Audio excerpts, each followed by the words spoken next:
Turabasuje mu izina rya Yesu Kristo agenda dukurikirana abo mu Rwanda ndetse no hanze. Abanyarwanda turabakunda cyane, turimo turabona ko cyane abagabo baradukurikirana. Yego. Abagabo baradukurikirana, twarabakunze abagabo rwose. Imana ibahe umugisha muri hose.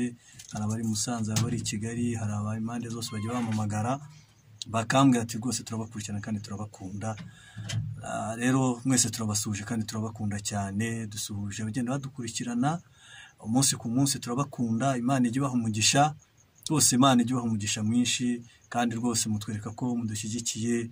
Hari abaduha ibitekerezo, ariko mujye mwandika mushyiraho comment hasi kugira ngo tubone ko rwose mudushyigikiye. Ukirebye ahita anashyiraho comment, share ndetse na subscribe, byose kugira ngo mukomeze mudushyigikire kugira ngo ubutumwa rikomeze ryaguke.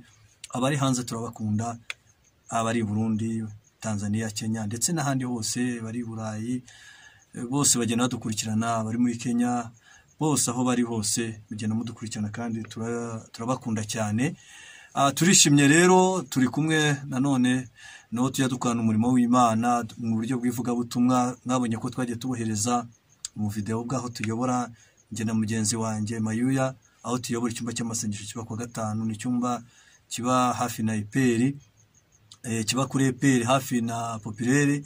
Hari umunara usa nkaho urenza kuri polisi na Bishop uzamukaho gatoya cyane. Rwose hari urusengero rwiza cyane, hari Imana. Kwa gatanu tuba dufite icyumba cyiza, abantu babohoka, impumyi zihumuka, ibitangaza bikoreka, abarwayi bakira, ibyaha abantu babyihana, kandi abantu barimo barabohoka. Abari i Kigali n'ahandi hose turabatumiye, mwese muzaze kandi mukurikirane. Imana imirakora. Abari Mayo abahari kandi afite impano z'Imana, izo gusengera abarwayi, izo umurimo, izo guhanura no kwerekwa, n'izindi impano nyinshi Imana yaramutoranyije. Twese turakora rero, kandi Imana yadukoresha, niwe dufatanya tugakora umurimo w'Imana. Rero mwese aho muri hose muzaze kuwa gatanu, muzaze mwirebere. Kandi kuwa gatanu w'ikindi tuzadufite mwene Gihome, tuzadufite mwene Gihome. Mwese muzaze muri benshi. Ni umuhanzi wakunzwe cyane muri iki gihugu cy'u Rwanda, kandi no hanze arimo Imana. Rero mwese turabakunda cyane, ariko reka mbere yo kubasuhuza Mayu wababwira amazina yawe. Turabadushuje abadukurikiranye nanone muri mugoroba. Amazina ni Ntiringanya Jean Baptiste, ariko bazi ku izina ry'agasino bita Mayuya.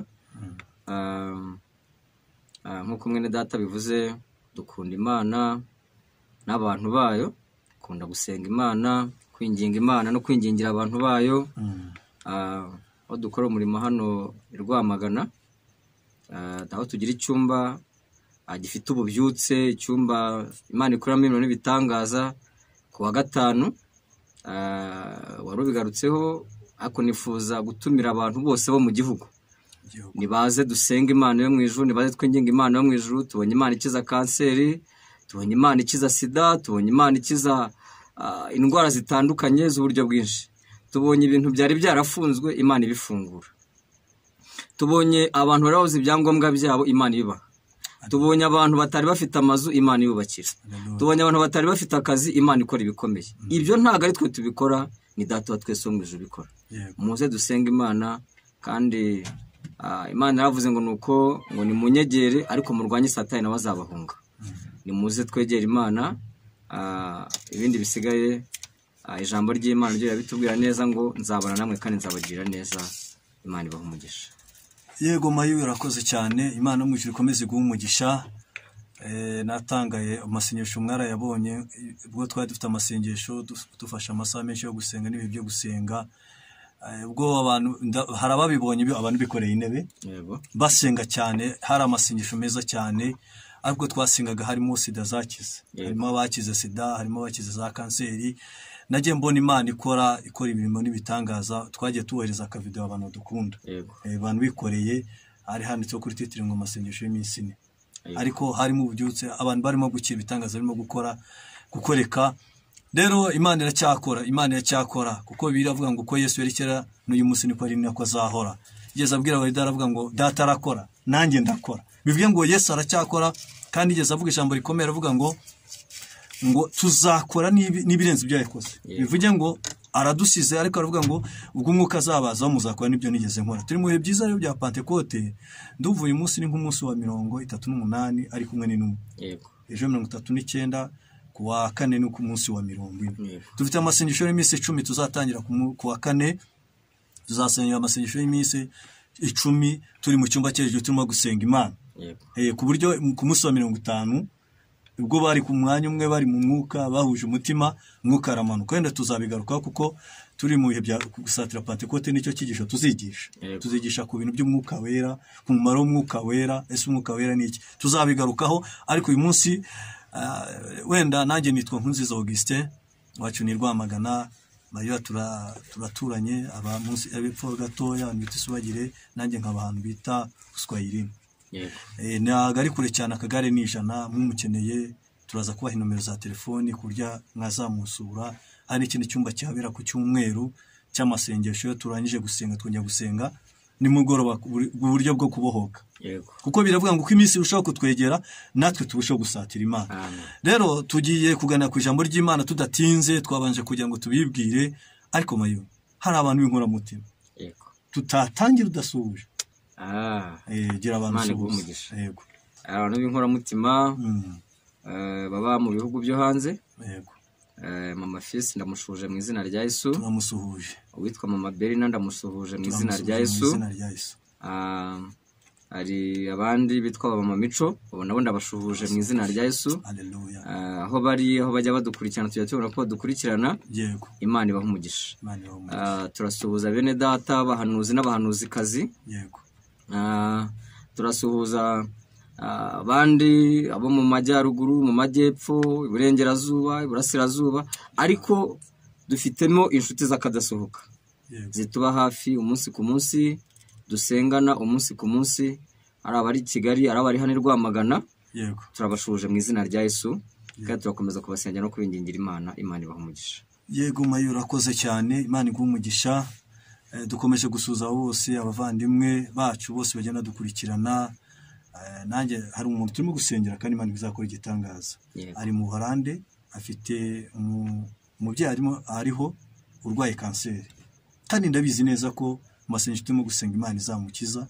Francine aho uri, uburyo witanga, uburyo ujya kurwaza abantu barwaye bameze nabi, Imana izamukiza, turabyizeye. Yego. Turabyizeye. Nawe ndadukurikirana bafite impano yo gusenga, tuzafatanya gusenga Imana uriya mubyeyi kire kanseri. Hari abantu benshi barimo kuduha ibyifuzo, hari abatubwira ko ari mu bitaro, bakatubwira ati turi mu bitaro, turi muri za CHK, turi Kanombe, turi muri Faisal, abandi batubwira ko bari hanze barwaye. Turagira ngo tubabwire ngo uko yari kera n'uyu munsi niko ikiri, kandi niko azahora. Bivuge ngo data arakora, aracyakomeje gukora, ari mu kazi, wigira ubwoba. Dukomeje kubasengera kandi nitunasoza turabasengera. Rero tugiye gutangira Mayo asengera abo bantu, usengera abantu barwaye kanseri, usengera abantu barwaye, usengera bafite ibyifuzo bitandukanye. Numara kubasengera kandi twose turabasabye, nomero zacu turazibaha. Niba tugiye kubasengera Imana ikagikora ibitangaza, mujye muduhamagara cyangwa mutwandikire, ariko kugira ngo tumenye ko n'ubundi hari abarimo kuduhamagara tugakora arimo gukira, kuricana n'abenshi barimo arahembukira, ariko natwe tukiri hano, twose turacyari hano, turacyakomeje kubaha ibiganiro byinshi no komeza kubasengera. Mujye mutubwira, reka rero abasengere, turafatanya gusenga abasengere. Kandi rwose aho uri, wowe urwaye, wowe ufite ikibazo cy'amadeni, wowe birukanye mu nzu, wowe wabuze icyo kurya, wowe ubabaye, nitugusengera utangire wizere ko Imana ije kubikora. Karibu rero usengera abantu b'Imana. Reka dusenga Imana yo mu ijuru. Yego. Umuntu dukurikiranye kuri channel akore subscribe. Yego. Kandi akore comment kugira ngo ashyigikire uyu murimo, kugira ngo ubutumwa bwiza bukomeze buvugwe bugire ku isi hose. Amen. Umuntu tugiye gusengana, ikibazo cyose waba ufite, uzamura ukuboko kwawe kw'iburyo, dusenga Imana, kandi Imana ari kiri bukore. Kandi nyuma yo kugira icyo ikora, uzibuke gushima Imana, kandi natwe uzatubwira ngo cyagihe hari icyo Imana yakoze, cyagihe twasengaga. Reka dusenga Imana yo mu ijuru. Mana data wa twese uri mu ijuru, Imana ikiranuka, imbaraga zawe Kristo, imbaraga gukomera, ubutware, turasengeye umuntu n'ibyawe Kristo. Turagushimiye rero mu mugoroba, turagushimiye ko banye natwe kandi utugiriye neza. Aya masaha turasenga imbaraga zawe zikomeye n'ibitangaza. Haleluya.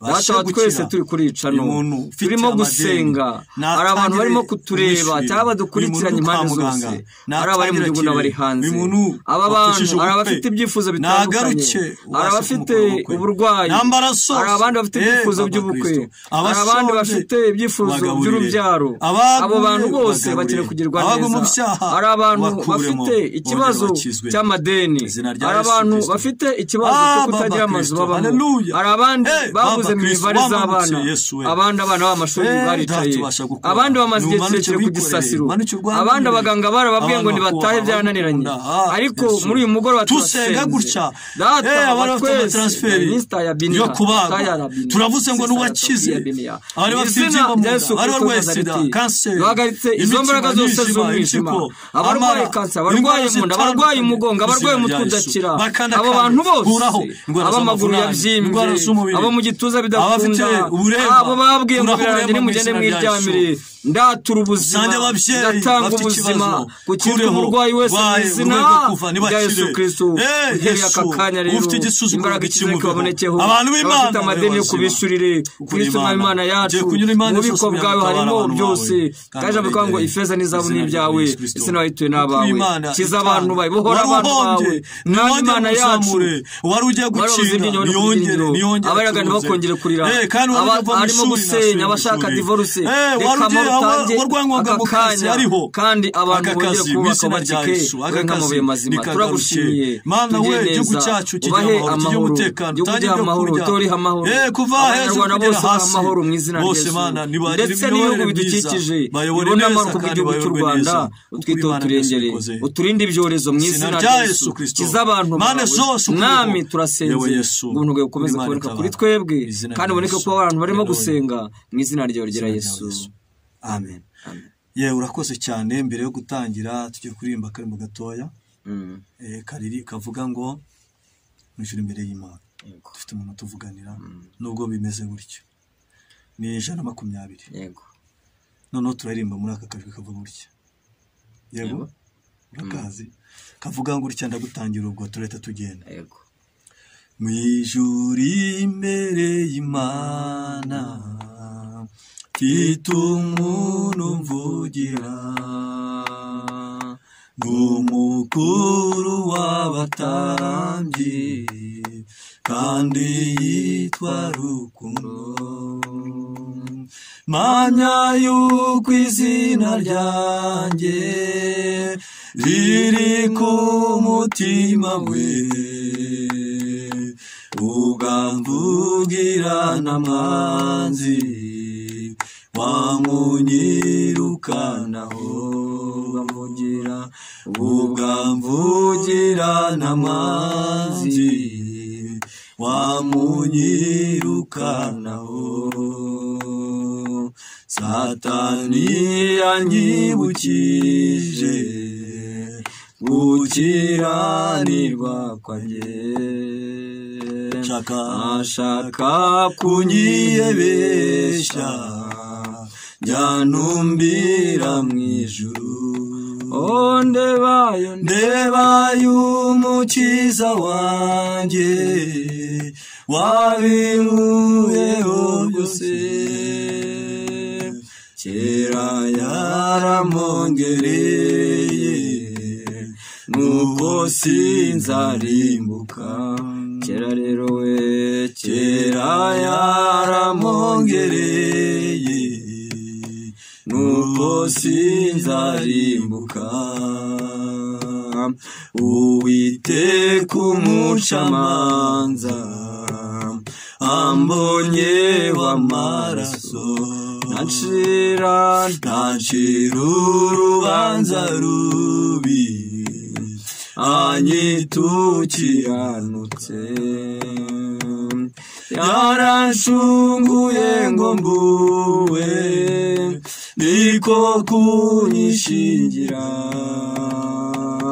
ubwadapfa singipfuye nge na Yesu turumwe ubwadapfa we ubwadapfa singipfuye we na Yesu nge na Yesu turumwe ubwo atagipfa ubwo adapfa singipfuye jye na Yesu turumwe.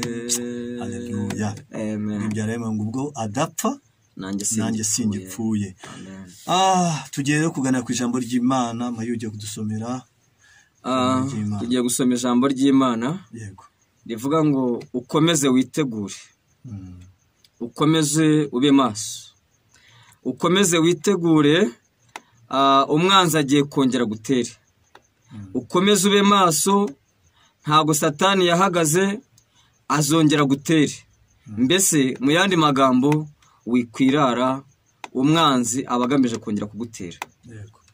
Tugiye gusoma amagambo y'Imana ari mu gitabo cy'Abami ba mbere, ni ibice byaho 20 ku murongo waho wa 22.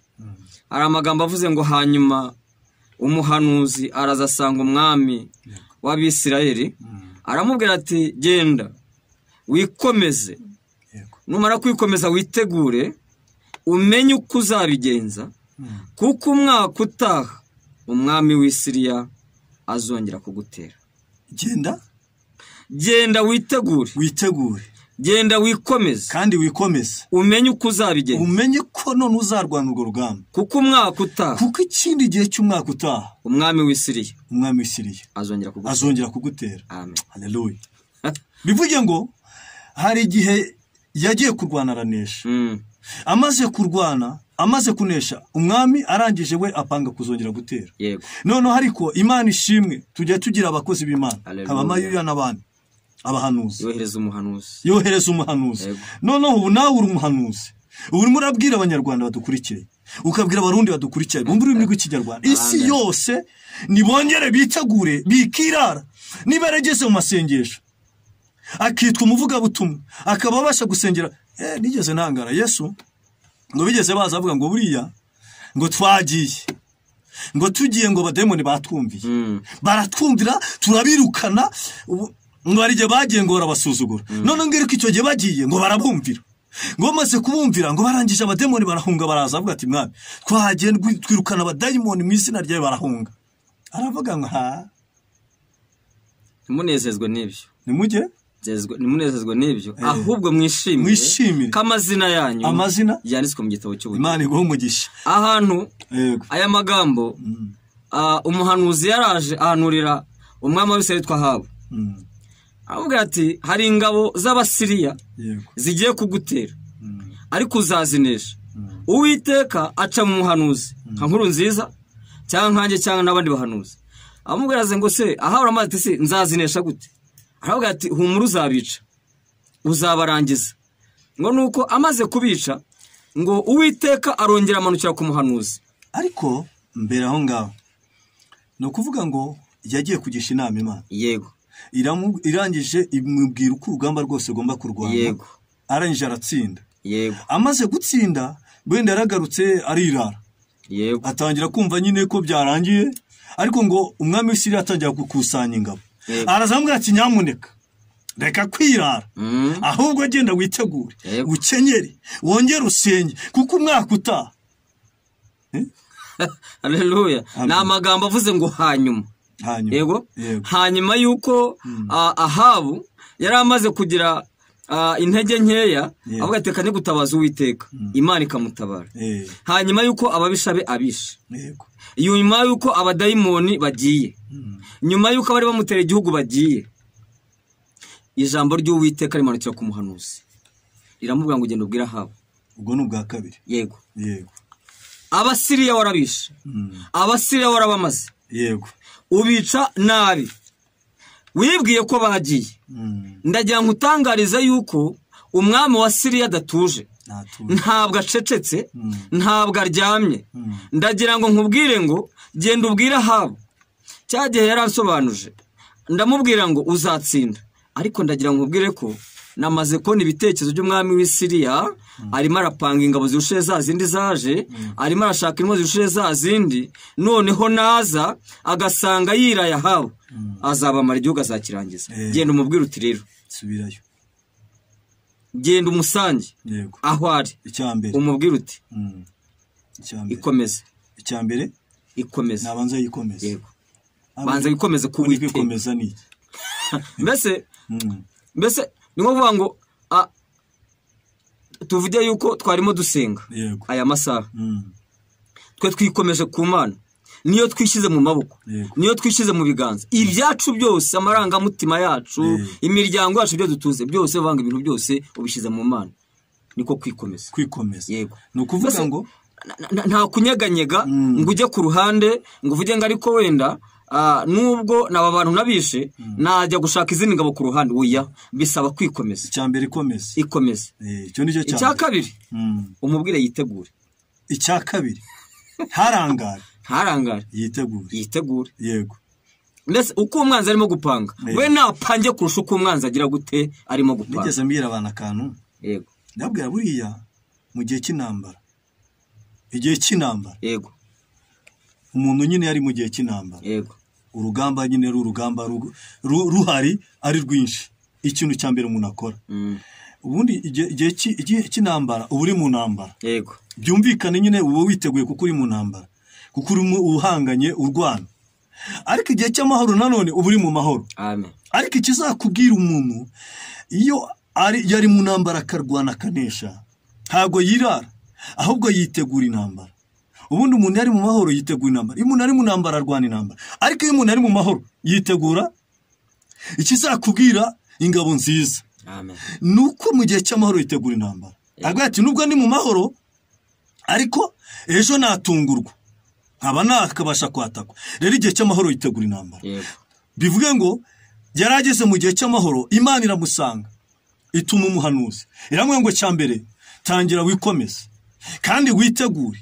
Yego. Amen. Bivuge ngo nubwo ugeze mu gihe cy'amahoro ubona nta ntambara ariko itangira witegura intambara. Amen.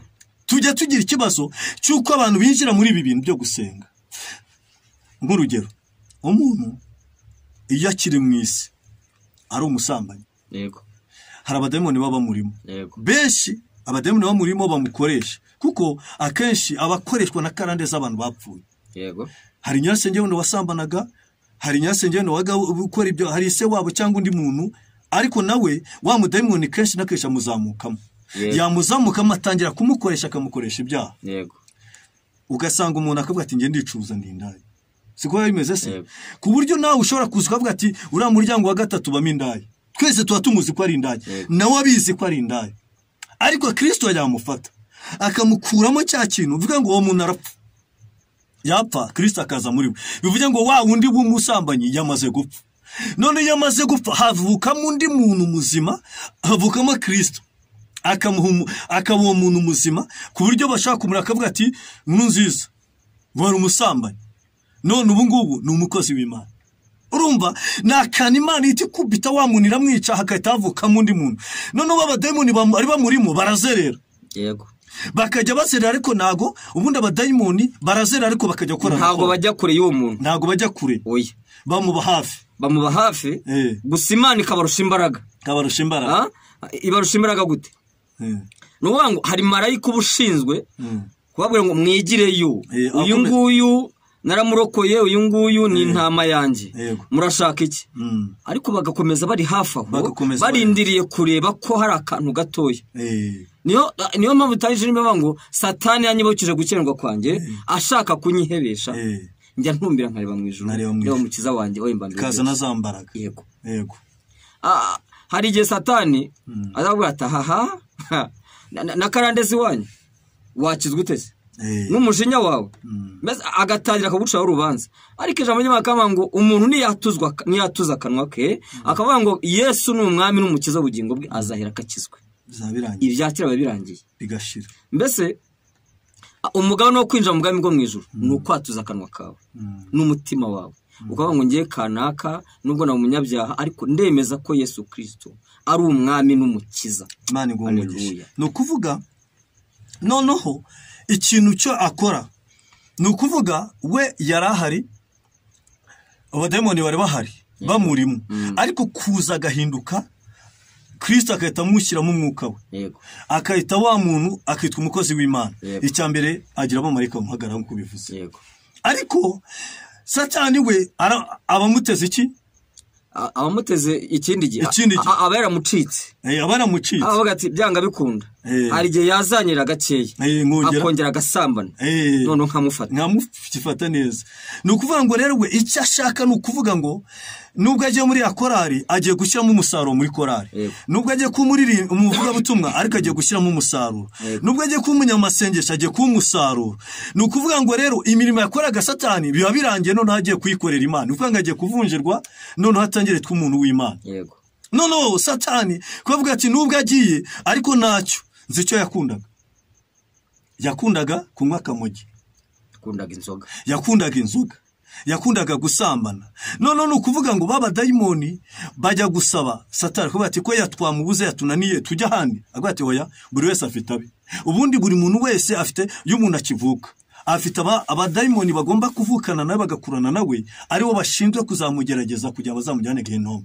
iyo niyo misiyo y'abadayimoni kugira ngo wa muntu aribo bazabasha kumutwara ubundi ndetse umwana akivuka Satani we ubundi ntego no kubanza kwica umwana na nyina cyane noneho akabona hari imbaraga z'Imana zirinze zimurushije imbaraga umwana akavuka akabigiye umwana avutse bigoranye akabigiye umwana avutse adashyikiza igihe zirana imbaraga z'abadayimoni baba barwanya ubuzima bw'umwana na nyina Imana ikarwana yamara kurwana umwana akavuka ariko dayimoni itamuritseho ku ruhande kavuga ituretse hari umuntu uzaza kumufata amugonyoze umugongo cyangwa mu kandi mbavu ibyo nabyo bikanga akabona umwana arakuze arazamutse bagakomeza bakamuhiga bati ntacyo harya yazikubita muri fosi ahantu cyakanya kikubita hasi agapfa ibyo nabyo Imana igakomeza kohereza abamarika bakamurinda mbese umuntu ahora ahanganyira akiva mu nda ya nyina ahora ahanganye n'abadayimoni yego nukuvuga noneho baba dayimoni uko niba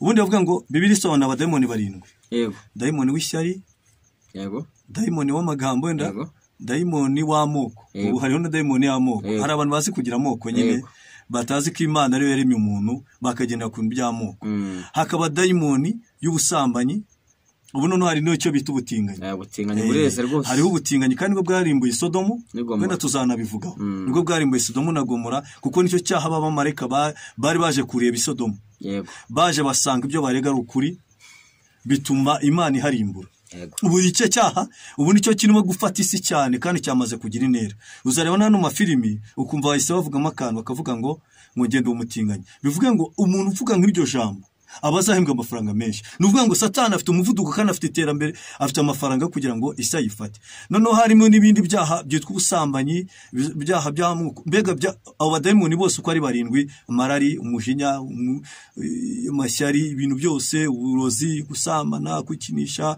byose wenda twababara twajya kuri barindwi baba dayimoni nukuvuga ngo hari abadayimoni barindwi mwavukanye mu ngano barakuze nanjye hari abadayimoni barindwi aribo bandi bangerageje nko kubahoza bitubwira nk'umukozi w'Imana nawe uri afite abadayimoni nukuvuga ngo uri umuntu amaze gukizwa abadayimoni bose barahunga yego hano nk'umusigaramo aba yabaye icyaremwe gishya nukuvuga ngo ni na mpamvu yitwa umukozi w'Imana akitwa muririmbyi mwiza umuramyi mwiza nukuvuga ngo rero abo badayimoni iyo amaze gukizwa bo bajya ku ruhande baragenda Satani agakubita akavuga ati bari abantu n'abawe ngo ababateze ikindi gihe bareretse ku buryo azongera akabafata akabajyana dore agatangaza rero iyo bamaze kwinjira muri ibi bintu by'agakiza bahabwa impano hari abahabwa impano zo kuramya hari abahabwa impano zo kuririmba hari abahabwa impano zo kuba abanyamasengesho hari abahabwa impano zo kuba abavugabutumwa hari abahabwa impano zo kuba bishop hari abahabwa impano zo gushumba umurimo hari abahabwa impano zo gusengera ni impano nyinshi icyo akora rero iyo agukikira kuko yaguteze ikindi gihe akagutega utuntu tw'udutego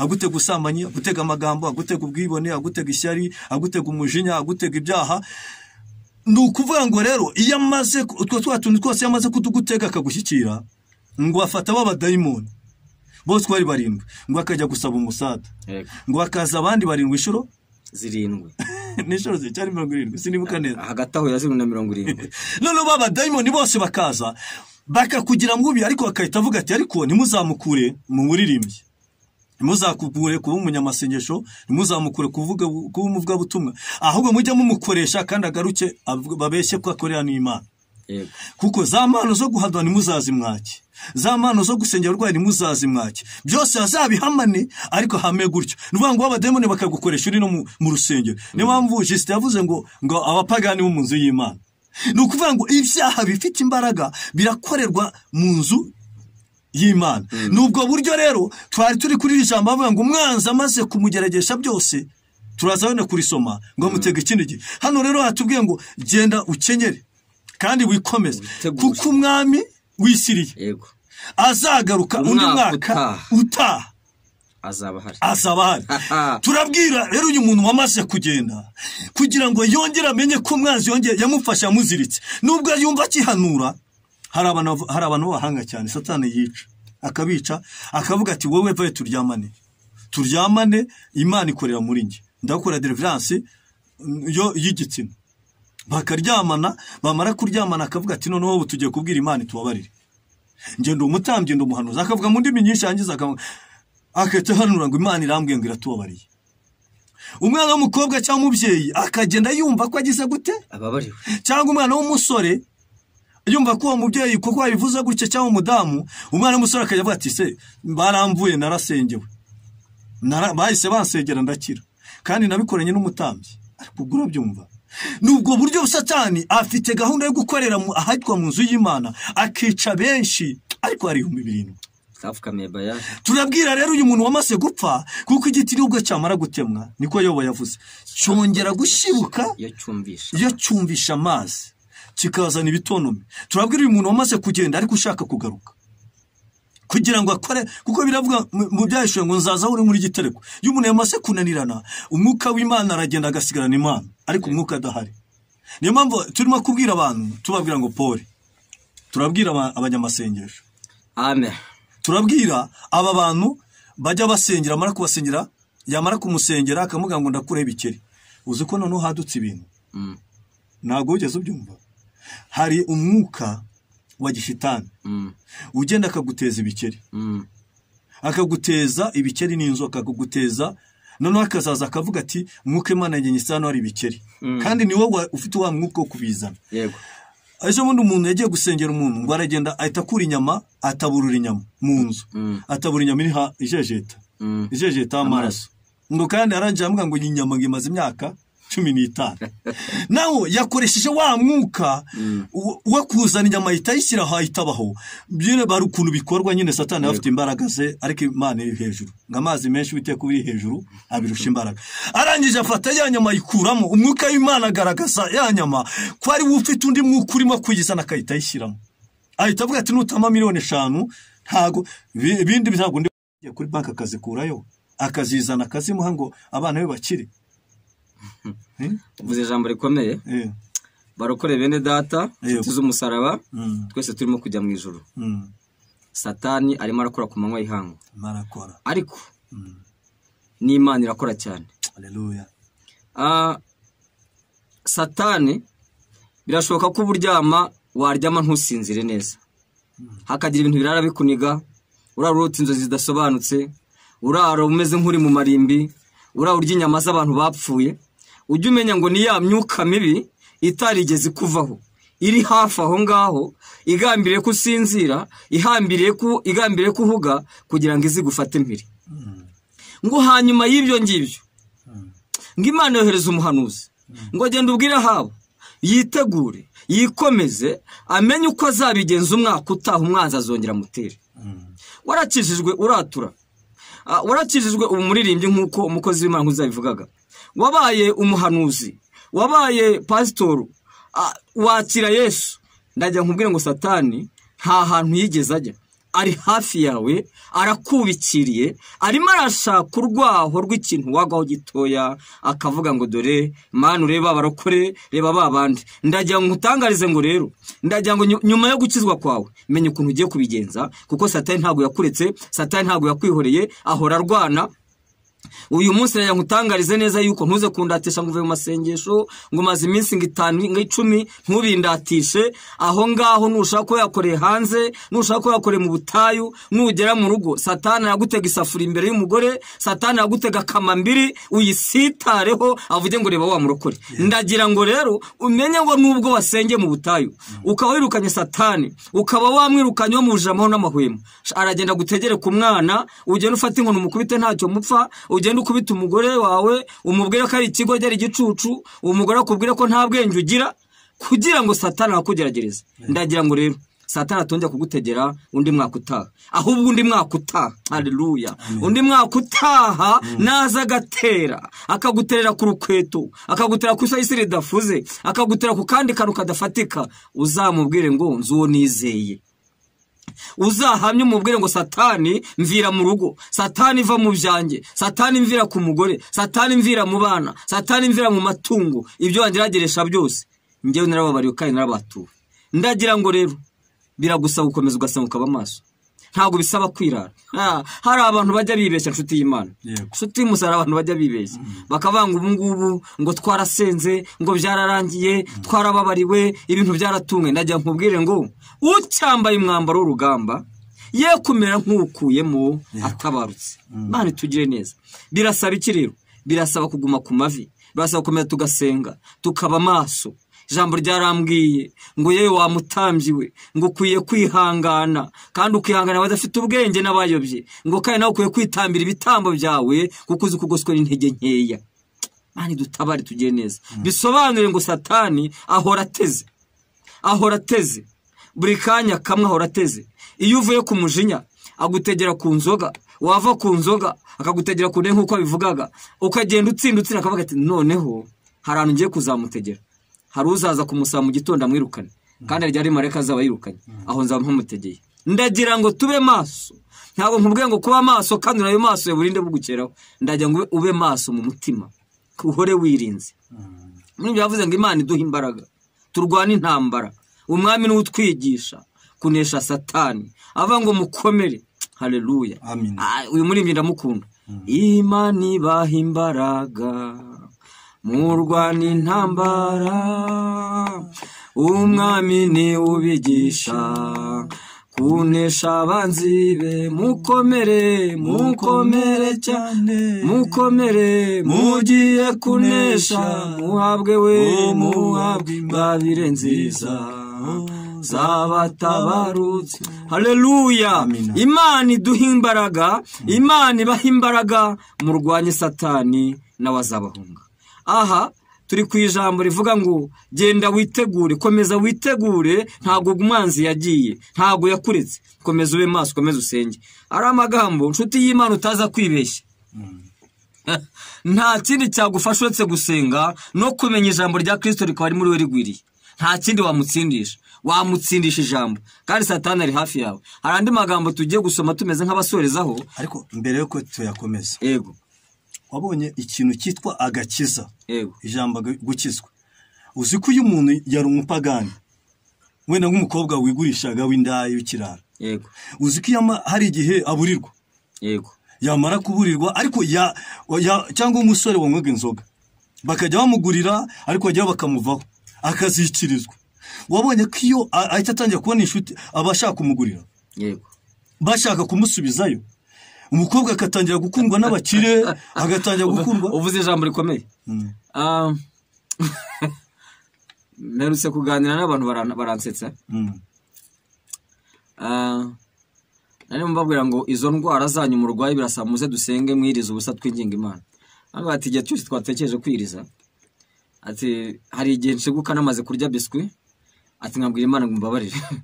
Mbese nuvuga ngo umunsi wapanze amasengesho wowe yo kwiriza ubusa no gusenga, utari wa muntu ukomeye, Satani akohereza abantu bagusengerera, akohereza abantu bakugura ibyo kurya byiza utigeze ubona, nibwo ubona abantu bagusohokana kujya gukunde gusha amasengesho, kuko Satani abazi neza yuko ikiruve muri ayo masengesho cyumuhitana. No kuvuga, ndavuga iyo umuntu amaze gukizwa, akimara kwinjira muri ibi bintu, no umunyamasengesho, mbega yatangiye gushaka gusenga, nibwo atangira kubona inshuti zo hanze, akaza kuba ati ngiye mfite 50 bajye kugura akanyanga, wenda kandi arabiswe yakundaga akanyanga. Bivuze ngo abo bantu abo bademoni tuba turwana nabo, iyo myuka tuba turwana nayo, izi byo twakundaga tukiri hariya, noneho ikoresha abo bantu, akavuga bakaza akavuga ati ngewe noneho najyaga ng'ibihumbi 10, uyu munsi nyamere turyamane, ndashaka kukubakira inzu, kandi ubwo wenda arashonje, ndashaka kugura imodoka, akakubwira ibintu biri hejuru, abana benza abajyana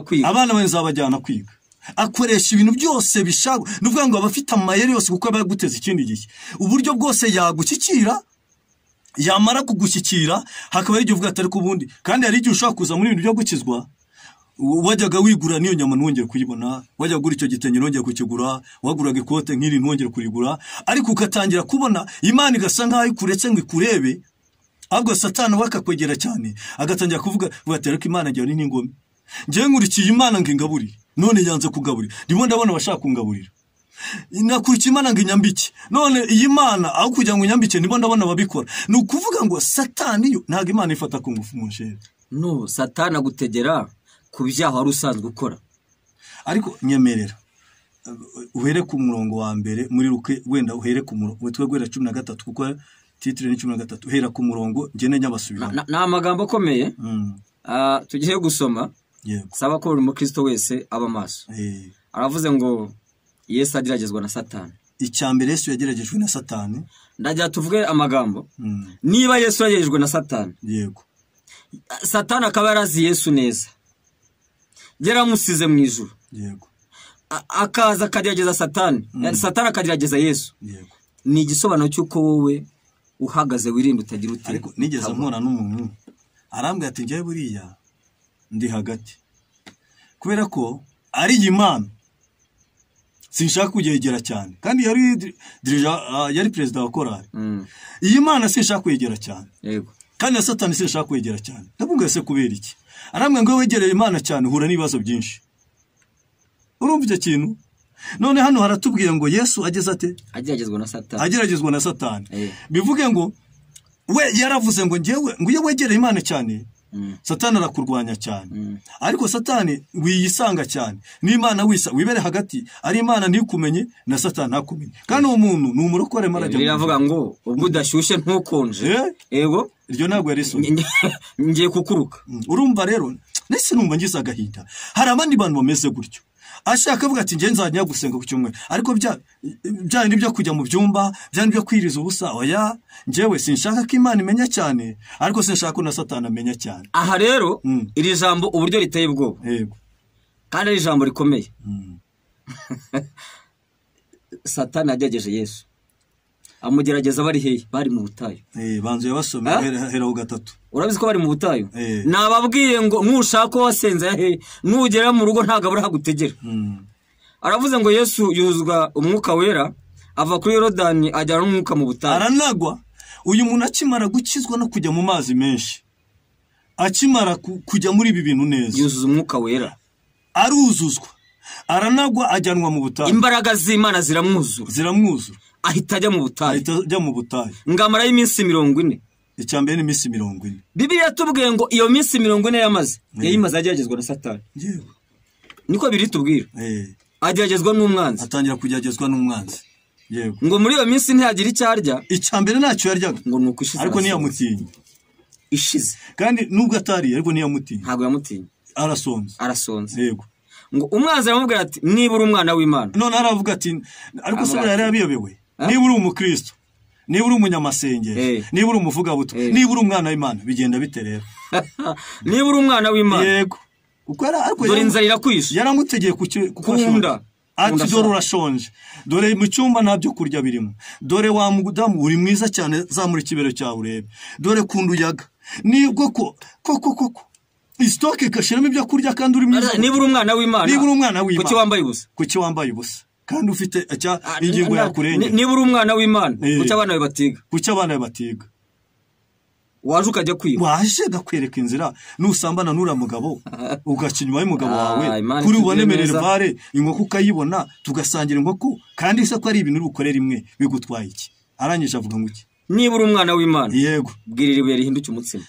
Ndibyo nyine, niba uri umwana w'Imana, ngaho noneho ubona Minervare yabuze, wirirwa imbere y'Imana usenga, wirirwa mu butayu, ukaburaramo, ukava mu cyumba ukajya mu rusengero ku cyumweru ukirwamo, ngo wagiye kuririmba.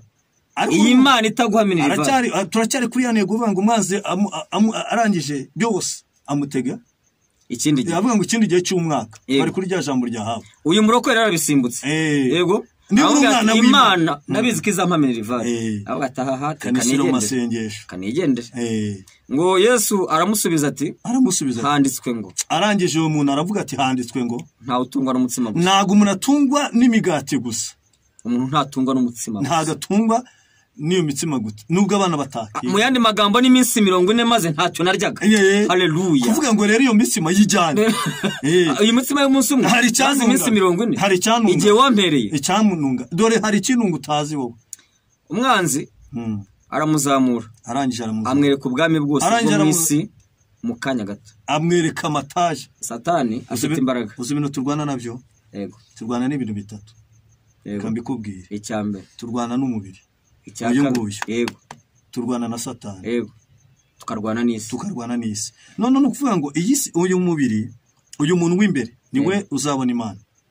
Kuko uyu mubiri uzavuga ngo ngenda ari igitaka nsuye kuba igitaka. Yego. Satani avuga ati n'ubundi njyewe n'ubundi nakiriwe hitera. Yego. None isi ivuye ati buriya nanjye rero bye nge nzakomeza kubisi. Ariko uyu muntu w'imbere ibyo bintu bitatu birwanya niwe uzajya kuburana. Muri mbye yaravuze uyu mubiri nambaye siwo nzambarangeze, zareba ubwiza bwa Yesu, uko azasa niko nzasa. Satani azaba yagiye, umubiri uzaba wagiye, iyi si izaba irangiye. Ngo uyu mubiri uzahindura kuba igitaka. Bavuga ngo Imana ikimara ngo ifata ubutaka ibumbamo umuntu. Uyu muntu yari ku isi, imubumbira ku isi, imubumba mu gitaka. Sibyo? Irangije ifata umwuka, ngihumekera umuntu umwuka w'ubugingo mu muntu, ngo umuntu aba ubugingo buzima, uwo muntu aba muzima. Amen. Bivuga ngo rero niyo mpamvu uyu mubiri uhita utwereka amataje, ko kwereka mu modoka, kohereka ibiki, njyewe unyemereye tukaryamana, iyi nzu nayubaka, naguha akazi, nakuzamura. Abana bacu b'abakobwa baneza kwiga mu masogonderi, ati nyunyemera tukaryamana, uricara muri ofisi, wicara mu biro, nyamara utazi kwenda usigaje iminsi 2 ngo ubuse tuvuge yuko ibi ngibi Satani yakoze. Ntabyo murimo kureba hanze, amataje ntahari, amamodoka, ibintu byose yaramuzamura, ngo yafashe ubwami bwo mwisi bwose. Yego. Arakurura bimuzanira, amwereka filimi yabwo, arabwitegereza, agati rero wowe upfukamye ukandamye. Yamanye rimwe gusa. Umwanzi aramuzamura, amwereka ubwami bwose bwo mwisi mu kanya gato. Aramubwira ati ndaguha ubutware bwose n'ikuzo ryabwo, kuko ari jye wabugabanye, kandi mbugabira uwo nshaka wese. Ariko urumva icyo kintu, uzi ko twasobanukiwe ko hari abantu babona icyubahiro kuko hari aho bamanutse. Aho bumva andi makuru utarufite. Uzi yuko ubu bwami, ubutware, Satani yavugaga ubutunzi bwose. Uzi yuko ubundi iyi si ari ya Satani, wari ubizi? Ndabizi. Tuzanayivamo tubyemwe. Iyi si ni ya Satani. Yesu niwe uzaza kuvanaho ibi ngibi byose. Azaca byose. Intambara zishire. Yaramubwira ati njye nagabanya ubwami bwose bw'isi. Azaca intambara zishire. Aya makuba y'amarero. Ahindura ibibi byose bishya. Niko bivuga.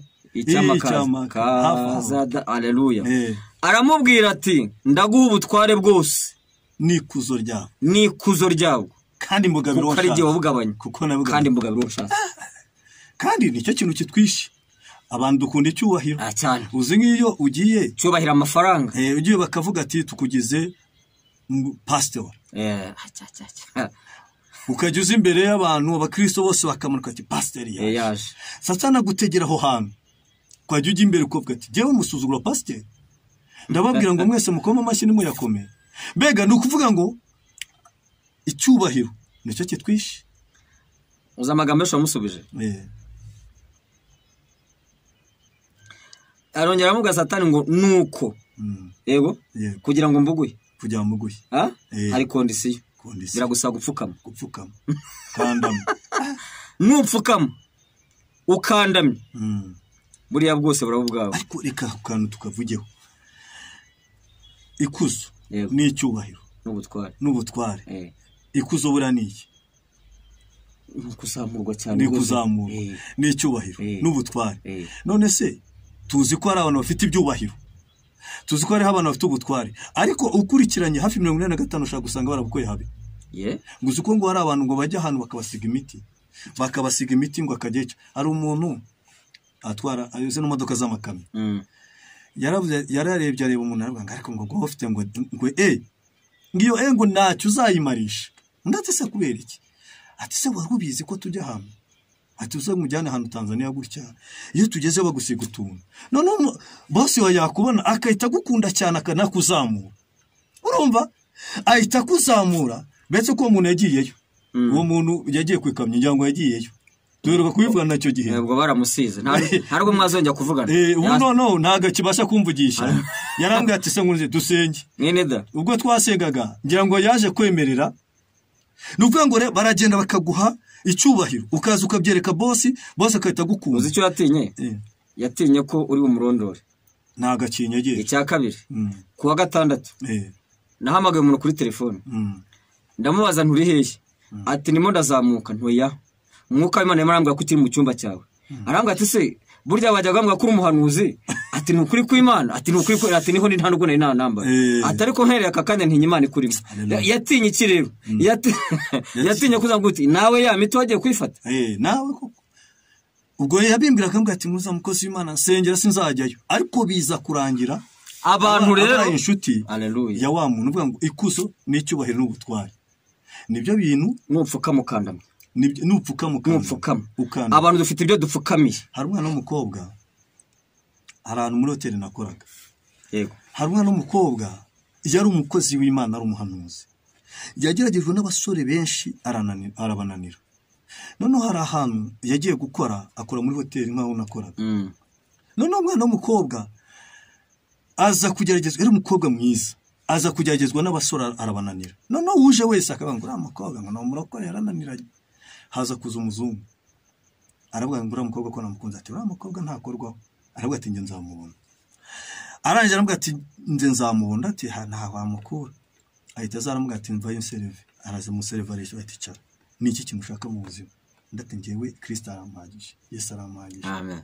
Akivuga ko amuhagije ahita sinya sheke ya miliyoni, yasinye 5,000 by'amadolari, aramubwira ati ngewe ndi umurokore, arayica, asinya 10,000, arayica, asinya 20.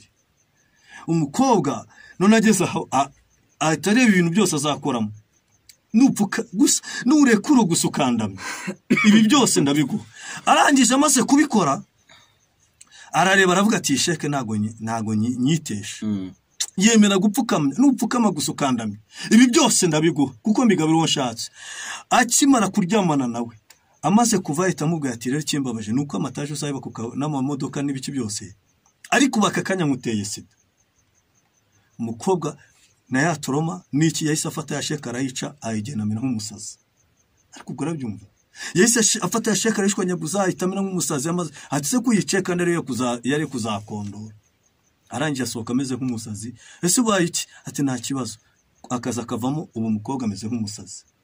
Nupfukama kandamya gusa, nupfukama ntakurasaga, nupfukama nkagusiga imiti, nupfukama kagira amagambo nkuvugiraho, nupfukama nkakuvugiraho imandwa zanjye n'abazima niburi bukire gusa ukandamye. Ariko Yesu amusubiza amagambo akomeye, arangije amusubiza amubwira ati Yesu aramusubiza ati handitswe ngo uramye Uwiteka Imana yawe, abari ukorera yonyine, hasi bega bivuge ngo nta yindi mana ku ruhande, kandi icyo ashaka aravuga ati iyo mana yawe ntuzayireke, uzakomeza uyibeho, ariko unemere undamye. Yego, wenda gusambana uzagenda usambana, ibyo byane twavugaga, ntibakagushuke nubwo wabona hariya, no kubura ubwenge, ni bangahe baza hano se, runaka ni yaje, runaka ni yaje, avuga ati ariko uzika aribyo, sinamuhaye umwana, ejo umuntu yarantangaje, yagiye kwivuza, navuga ngo nta umuntu yaraje aramubwira ati ngewe sidusengana, turi abarokore bose, mbyaye kabiri. Undi se kuko yarananiwe, kandi nawe ni umukozi w'Imana, nuko mbona azananirwa nawe, hano Imana ananirwa. Arangije aramubwira ati ngewe naragiye njya ahantu gusa banguze kunda baransandaga, ariko naraje mitansama, aravuga ati genda hure n'umugabo byari, ati njere butu mbyaye kabiri, ati kandi ndi umuririmbyi, ndi umudiyakoni. Undi arangije aravuga ati se njyanayo, agiyeyo abona umuntu araje, aravuga ati amuvuga mu izina, ati none ni we wanzaniye, ati tujye kuguha umwana, ariko umwana wa mbere uzajya igihe cyose tumukeneye uzajya umutuzanira. Urumva, nukuvuga ngo uwo mwana iyo agiye kurya ubu agiye kuza imyaka 8 arya ibiro 3 by'umuceri. Nyina yarambwiye ati rero uyu mwana nubwo namuzanye ariko ni ibibazo arya ibiro 3. Nyina ni umuganga. Urumva icyo kibazo nupfuka mukandamya iyo jambo twa turiho. Ubwo abo bana babiri arabafite ariko undi yaravuze ati oya Imana ni izanyihera umwana. Nyine iby'abapfu biribwa n'abapfumu. Yego. Ariko ndajya mbabwira aya magambo akomeye. Bantu b'Imana, ku Mana birashoboka. Kumenya baza ku Mana yacu hari amazu meza. Yego. Yubakanye isuku itari yaboneka. Twatugeze kangahe? Twatugeze ku murongo wa 8. Usome nawo twumva. Aravuze ngo Yesu aramusubiza ati handitswe ngo uramye Uwiteka Imana yawe. Yego. Abari ukorera gusa. Ari ukorera gusa. Iyi Mana bari yo bikorera gusa. Bari usenga, ubari upfukamira, ubari yo winginga. Ni Imana yemera kwingingwa. Ubari uhenda henda yemera guhenda hendwa. Ubari utabaza yemera gutabara. Ubari yo wiringira yemera uyiringiye. Kuko muri bavuze ngo ntabwaza cogozwa nisha mugongo. Abazimubwira nibo bazagwa. Abanzi be bose nibamugarura munzira yahisemo ijya mwijuru. Have wabwoba we suko nari mwiza habe namba. N'ubuntu bwa Yesu yangiriye.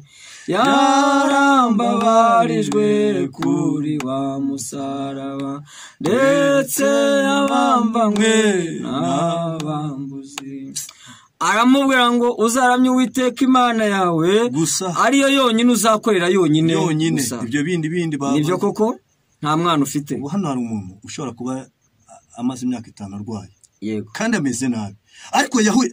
Reka gato mubwira mama umbyara yari umukristo arangije ngende narakizwa. Nyirarume arazana mubwira ati rero muvandimwe wanjye umaze imyaka 5. Yaramaze imyaka 5 kurya nyango yagiye no kuzabora baramuroze baramuhinahina. Umaze imyaka 5 urwaye warivuje biranga waje tukakwereka ahantu ujye tukakuvuza. Arangije aravuga ati ngewe iyi Mana niba yarananiwe kumva. Haleluya. Amen. Niba yarananiwe kumva izandeka ariko nta handi hantu nzakorera Uwiteka. Nzaramya Uwiteka n'umutima wanjye n'ibitekerezo nta yindi Mana yo kuramya. Muruko nasitangajwe nuko akimara kuvuga amaze imyaka 5 Imana irazimusanga mu nzozi kuvuga ngo kuko wampamirije imbere y'abantu nanjye ndagukijije. Mama yarakize. Marishima. Yarakize. Ubundi ikiturana no kwizera. Ikiturana no guhamya. Ubundi Imana iyi Mana nabonye yambika abantu zamenye rivare muvuga bwa burwayi muvuga bya bibazo byose abantu bajya bona byo mu buzima bigoranye. Abana b'abantu bananiwe nivyo Imana igize gakora. Haleluya. Hanyuma ngo Satani ongera mujyana Yerusalemu amagara ku gasengero k'urusengero. Aramubwira ati niba kuri etage hejuru. Aramubwira ati niba uri umwana w'Imana ijugunye hasi. Kuko handitswe ngo Satani wazi byanditswe ariko ntagaze byose. Kwanditswe ngo izagutekera abamarayika bawe bakurinde kandi ngo bazakura mu maboko yabo ngo udakubita ikirenge kwibuye. Yesu aramusubiza ati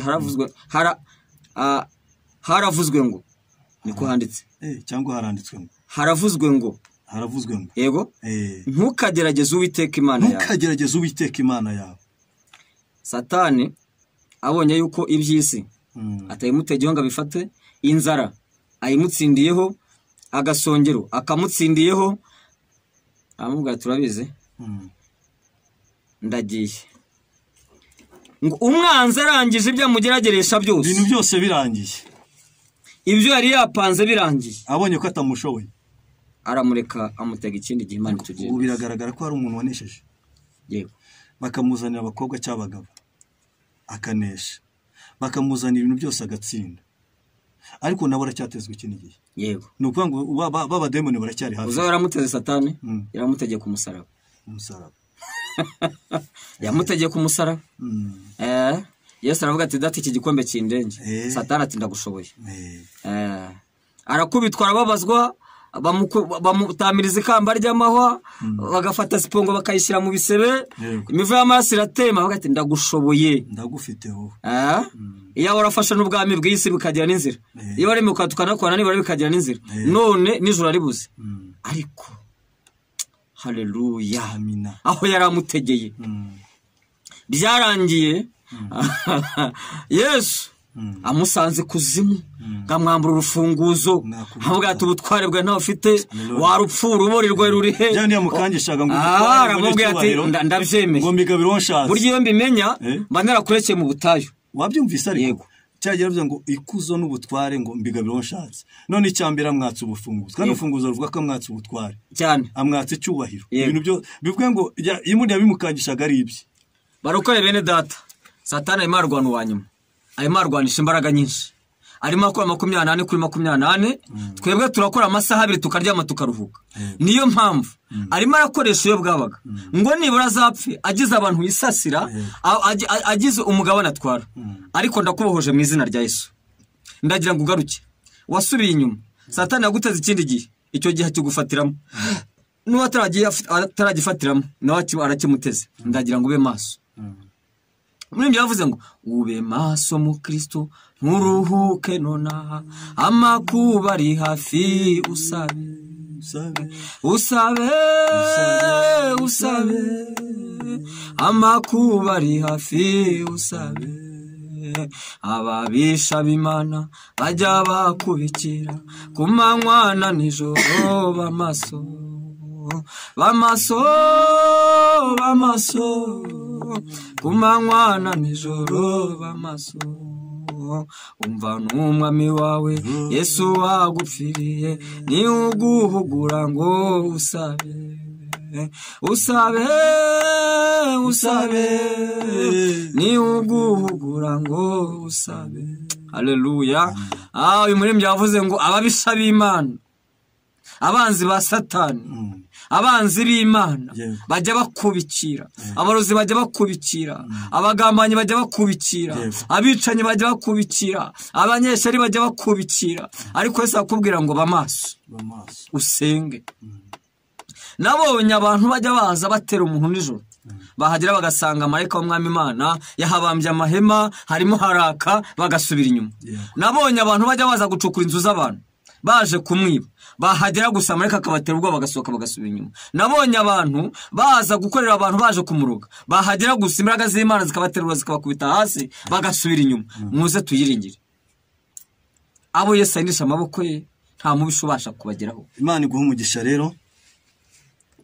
Twari ku ijambo rivuga ngo umwanzi, genda witegure, genda witegure. Umwanzi ntago yakuretse, agiye kongera aza gutera. Icyambere genda ukora iki? Witegure. Cya kabiri wikomeze, kuko umwaka utaha umwanzi azongera gutera. Kuko na Satani yabwiye Yesu ngo amaze kumugerageresha byose, amugerageresha ubusambanyi budashobotse, amugerageresha inzara bidashobotse, amugerageresha ubutunzi budashobotse, icyubahiro yaribwiye ko agiye gutora abonye acyanze, ubutunzi abonye ko abwanze, abonye yuko byose byanze, avuga ati zamuka none ujye kugasongero.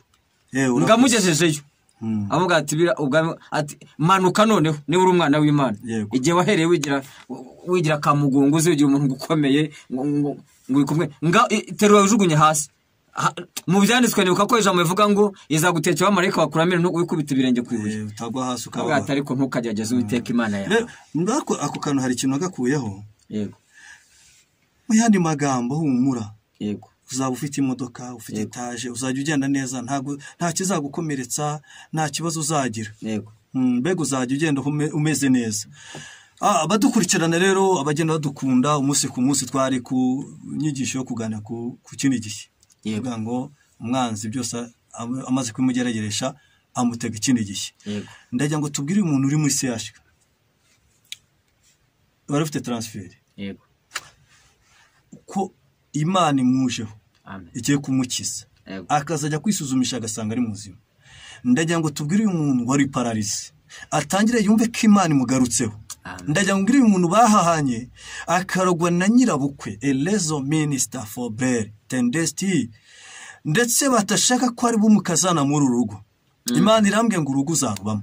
Amen. Takido benefwa. Ndagira ngo ngire ngo wowe barara batega inzoka ukarara urwana n'inzoka, urara rwana n'ibikera, urara rwana n'imbwa zikuruka, urara rwana n'ibikoko, urara rwana n'iki. ndagira ngo ubwire ngo aka kanya ibizozi warotaga Imana ibitesheje agaciro. Amen. Ndagira ngo ubwire wowe wari ufite indari yararenze kubera ibintu baguteze kugira ngo ufurwo rugutarubamo. Aka kanya hari Imana ije kugukiza, hari Imana igiye kuguha kubyara. Ndagira ngo ubwire wowe wari ikibazo cyari cy'urubyaro, eleze bonestar, yuko Imana igiye kuguha kubyara. Ndagira ngo ubwire wowe ubukwe bwe bwamaze kwivangavanga ndetse buritari no kuhagarara kwa kubundi bwose bwagiye bupfa kandi ubukwe bwavuzweho n'Imana. Ndagira ngo ubwire ngo nta kizahagarika ubu bukwe kuko Imana ibumanutsemo kugira ngo ibukore. Hallelujah. Les efobete staya andetere benikusa la lada beni fodra shesi adroy. Ndagira ngo ubwire wowe ubabaye eleko de staya papa we yavuze ngo ntacyo uzimarira eleze kotande staya ndetse no kwiga bakabugusora mu ishuri. Allah sifo destaya. Ndagira ngo ugiye kwiga Imana igiye kuguha abaterankunga ugiye gusubira mu ishuri kandi uzabumara imiryango izakugaruka. Biravuga ngo bazakugarukira n'uzabagaruka. Amen. Takire benista somene god. Ndagira ngo abana bawe bose bamaze kukwanga kandi uri n'umupfakazi kwera ibintu baba. Umuntu wa gatatu Yego. Ni umuntu urwaye kanseri ari muri Faisal. Afite transfer yo kujya mu bihugu byo hanze kujya kwivuzayo. Ndagira mutangarize ko Imana Uwiteka Imana Nyiringabo amukirije kanseri. Imana yebaho umugisha. Tuzasubira telefone 0783 10 93 ni 83 93 Imana yebaho umugisha. Mukore share, subscribe, mukore comment, ibindi Imana iduhana umugisha.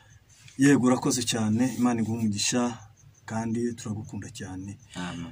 Nanjye telefone yanjye ni 0782 54 38 Yego mwese reka tubasengere kandi tunasengera uburyo bw'ubutumwa kugira buzabashe gutambuka.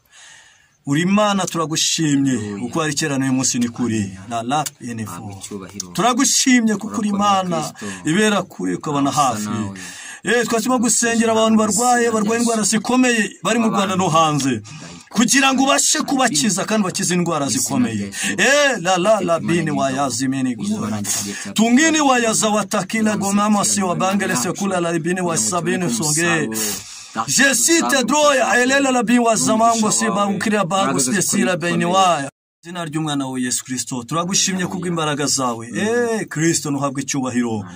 Turasenza aka kanya reka imbaraga zawe zimanuke zigere ku bantu benshi. Imbaraga zawe zigere ku muntu urwaye, ku muntu ufite ibibazo, ku muntu ufite intambara, ku muntu hari ibintu byinshi bihiga abantu b'Imana ariko turasenze cyane. Warusubiye inyuma mugarure, wari waraguye yagaruke, wari mu byaha wongera umuhagakiza, wari ufite intambara ziveho, wari ufite amadeni umwishyurira, wari ugiye kwiyahura garuke. Tuniya bango stofana wa Esawa ya bene wazia ngo taduyo tukina wazinge matomangre ya bene sigodra tute ya samawa ini turakuya dra ezema ingime na stafoya ndasenga cyane kugira ngo imbaraga zawe zigere ku muntu wese abari mu Rwanda turabasenge bari hanze impande zose turakubita umwuka wose bagendaho reka abantu b'Imana basubizwe abarwayi bakire afite intambara ziveho mu izina ryawe Yesu Kristo amen.